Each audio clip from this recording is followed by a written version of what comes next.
PDGF, platelet-derived growth factor, is a wound healing signal released especially by platelets after injury. It binds PDGF receptors, which are RPKs, on nearby cells, causing the receptor to dimerize and activate, which causes other pathways to start. The main effect is to push cells to survive, move, and divide to help repair tissue and rebuild blood vessels. Our receptor protein is PDGFR, which stands for platelet-derived growth factor protein receptor. It is both hydrophilic and hydrophobic. It is hydrophilic on the surface receptors in the extracellular matrix, and it is also hydrophilic in the intracellular matrix. It is hydrophobic in the area where it's touching the membrane.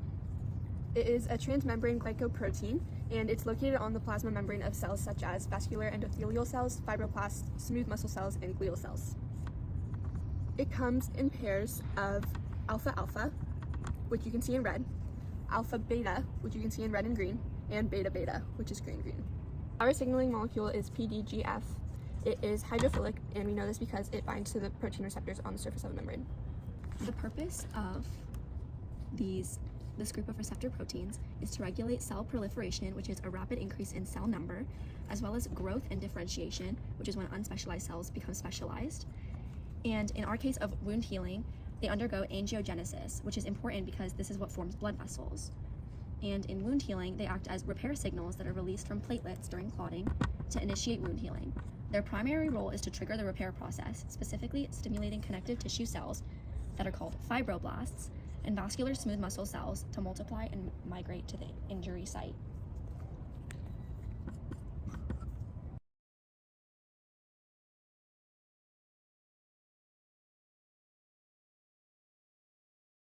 So the protein PDGFR is highly targetable, meaning that it is druggable with small molecule inhibitors. This group of receptors also has a central role in multiple cellular processes such as cell growth, migration, tissue repair, and stomach behavior. Another advantage is that it has membrane surface receptors, so it can bind with polar molecules.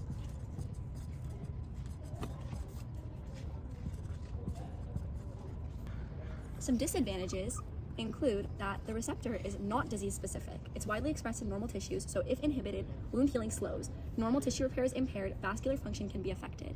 Cells don't just rely on PDGFR, so blocking PDGFR alone may not stop disease progression. It can also develop resistance, especially in cancer therapy, through receptor mutation. The PDGF ligand binds to the extracellular part of the PDGF receptor. Then two receptor molecules pair up, which is called a dimer. This process is called dimerization. Then there's autophosphorylation, where these two receptors activate each other's kinase activity, and this becomes a docking site for relay proteins, which triggers signaling pathways. This leads to a cell response. Cell responses include dividing, growing, migrating, or making new proteins needed for repair. In this pathway, the signal or the ligand is called the PDGF, which is a ligand that is released by cells, and it travels. 4 of these types of ligands exist: PDGF-A, PDGF-B, PDGF-C, and PDGF-D, which function as disulfide-linked homodimers, for example, PDGF-BB, or in the case of A and B chains as heterodimers, PDGF-AB. The receptor, there are 2 receptor protein kinases, PDGFR-alpha and PDGFR-beta. Some other molecules involved in the intracellular response are the RAS molecule, which is the molecular on and off switch, turning GDP on and GTP on and GDP off. Then we have RAF, MEK, and ERK, which is the phosphorylation chain that amplifies signal, and it leads to growth-related changes. Some other players include the cyclins and the CDKs, which are what drive the cell cycle forward and tell the cell when to divide.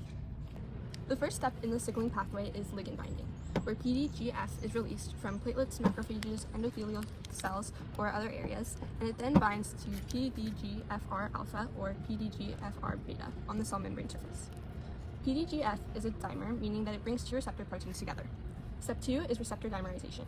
2 PDGFR molecules pair up, either alpha-alpha, beta-beta, or alpha-beta. The structural change activates the receptor's intracellular kinase domains. Step 3 is autophosphorylation. Each receptor is activated after bonded together, and it is turned on. They activate each other's kinase activity and phosphorylate each other's proteins.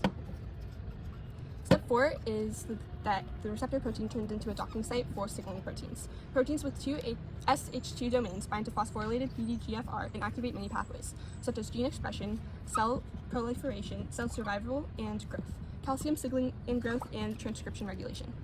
Step 5 is the cellular response. These include signaling produces functional outcomes such as cell division, migration, extracellular matrix production, and survival. The intended response of the cell, specifically regarding wound healing, is that the PDGF signaling makes nearby cells switch into a mode to fix it. So they recruit cells to the wound, which attracts fibroblasts and smooth muscle cells to move into the damaged area. This increases cell division because those cells proliferate to replace lost and damaged tissue. Then they are able to build a new extracellular matrix by stimulating fibroblasts to produce collagen and other matrix to form a scaffold for repair. It also supports new vessel growth because it promotes angiogenesis, which is a physiological process through which new blood vessels form from pre-existing ones, which improves blood supply to the healing tissue. Finally, it stabilizes the repair because it encourages remodeling so that the wound closes and strengthens over time.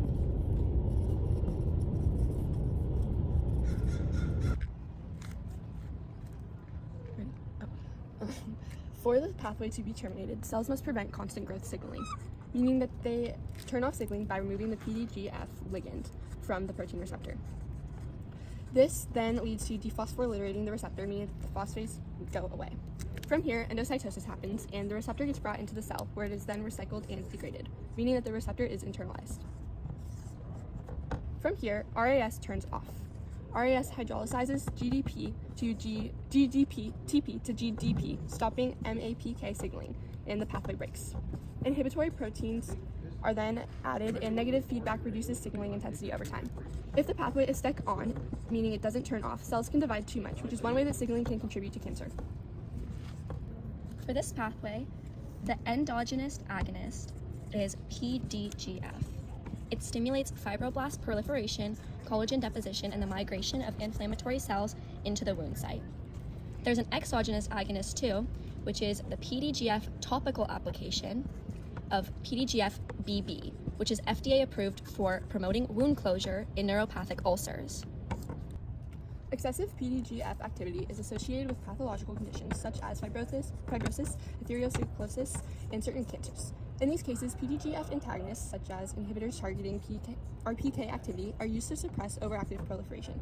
An inhibitor drug is used in medicine to reduce abnormal growth signaling. For example, right now there is a drug called Intibin that is a kinase inhibitor. Endogenous agonist, PDGF, affects the signaling pathway because it turns it on. The exogenous agonist is a cream which is designed to mimic PDGF to accelerate healing, so it also turns on the pathway. Exogenous antagonist, imatinib, which is a drug, is a PDGFR inhibitor, and it's used in targeted therapy, especially for cancer, because it inhibits autophosphorylation and kinase activity, making the pathway stop. It is a successful precision cancer therapy because it prevents uncontrolled cell division. Agonists such as PDGF increase receptor activation, so cell ramps up wound healing responses.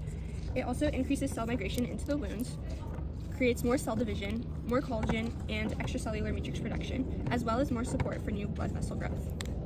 Antagonists like PDGFR inhibitors block receptor signaling, so wound healing responses are reduced. Also leads to less recruitment and proliferation of repair cells,